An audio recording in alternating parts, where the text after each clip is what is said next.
Welcome to the Women's Sanctuary, the podcast about tending the soul of women, sisterhood, and the rise of the sacred feminine. I'm your host, Arlia Hoffman.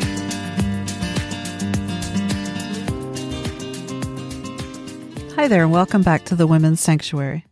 I'm Arlia Hoffman, and there's a cat talking to me in the background, so you may hear that. I'm so happy to be back behind the microphone. Life lately has been brutal, as Glennon Doyle calls it. It's been so brutal and so beautiful at the same time as we said goodbye to our puppy, Rumi. And I was halfway through recording an episode on grief, and I just couldn't do it. So I'm not ready yet. So whenever I feel a little stronger, I will finish that episode and get it up maybe in the next week or so. But that's coming. There is an episode coming on grief when I feel solid enough to do that. But I wanted to share with you today a practice that I've adopted in the last few weeks. I was finding that I was not coming to a daily spiritual practice for myself.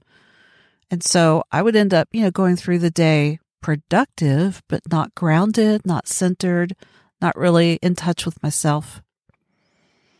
And I've done a lot of different things. I've done prayer, meditation, yoga, contemplation, staring at the trees, which is my default meditation because I so connect with trees that just sitting and staring at them will ground and center me. And lately I was feeling the call to something more powerful, something different. And sometime in the last year, Elizabeth Gilbert posted about her method that she sometimes uses, which is she brings herself to journaling and she starts out with "Dear Love." And that's it. That is literally it. She starts out with "Dear Love." And I've combined that with the practice of Neil Donald Walsh when he wrote Conversations with God, where he took a legal pad and he would just start writing questions. And eventually he started getting answers, which turned into 6 volumes of Conversations with God. Oh, there's the other piece. There are also Julia Cameron's morning pages from The Artist Way, which are just so helpful. You write and write and write for 3 or more pages until whatever is in your head is on paper and it leaves you more clear and connected to yourself rather than whatever is going on in your mind. So all of those methods are in my consciousness. And I started sitting down and beginning with "Dear Love." And I would either just connect with love and start writing what came to me, or I would ask questions. And lately it's become more of a dialogue. I'm not a big fan of writing longhand, but I've tried it on computer, and longhand is easier. It's easier to connect with my spirit and whatever is coming through me.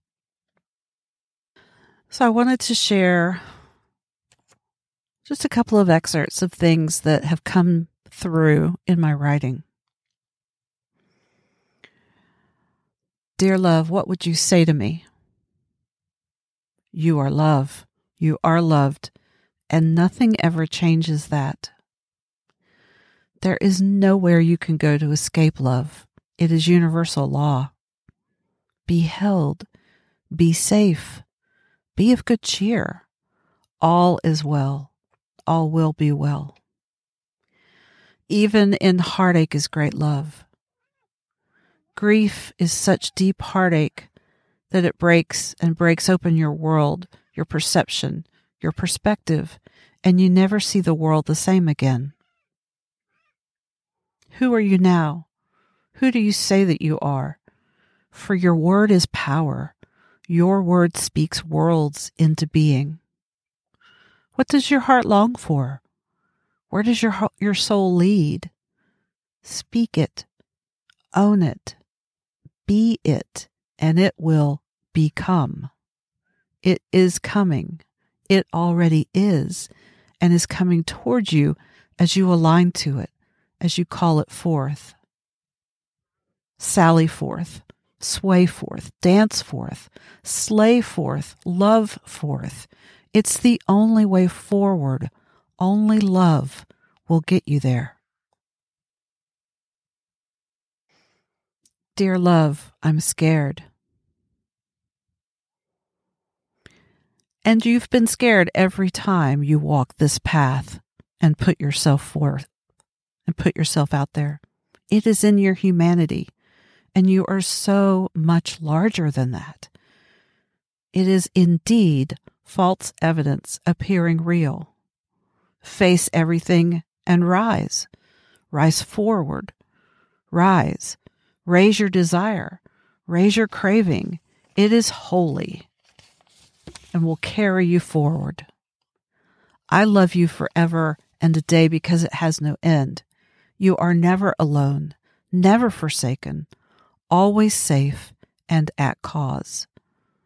Breathe it in and be inspired. And so it is. I would encourage you today, if you're struggling, if you feel a bit lost or wandering, to maybe give this exercise a try. Journaling may work for you. Letter writing might work for you. Maybe it's writing a letter to love and then waiting for a reply and writing what you hear in reply. It is true that there is nowhere we can go to escape love. It is the fiber of our beings, the fiber of our universe. And so it is for us to open our eyes and see it, to feel it, to hear it, to sense it, and to open our hearts to it. What would love say to you? I hope this is of some help for you. I'll be back soon, and we'll talk about grief and love. Be well. I'll see you next time.